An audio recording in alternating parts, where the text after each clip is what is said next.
Well, the rain has finally stopped in Sydney, but the misery remains for many residents, with homes tonight still flooded and facing days until that water recedes.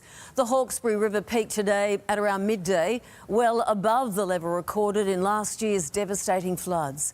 Tonight, roads in the region remain cut off and residents face an uncertain wait with no idea when they'll be allowed back into their homes. Steve Hart is in Windsor tonight. Steve, you've been speaking with residents all day. How are they coping?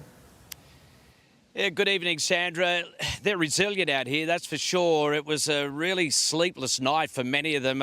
Spoke to them really as the sun rose this morning, and they hadn't slept all night. They were really worried about those floodwaters. Of course, the predictions were that it was going to be back to 1978 levels, and it almost did get there. From 5 a.m. this morning, we were just under 14 metres. The good news was the rain eased off in the morning, and those floodwaters, while they didn't drop, they certainly did stop. And talking to many of the locals, there were some wonderful stories, but it's that community spirit where they really lift each other and always talking about how someone else is worse off. Let's have a listen to one of those residents today. Look, I feel for the people out there. It's just devastating, to be honest. People are isolated, people have lost things. They're 10 times worse off than what we are. You see the best and the worst in people, I think, in crisis, and I think we've seen a bit of the best and the worst.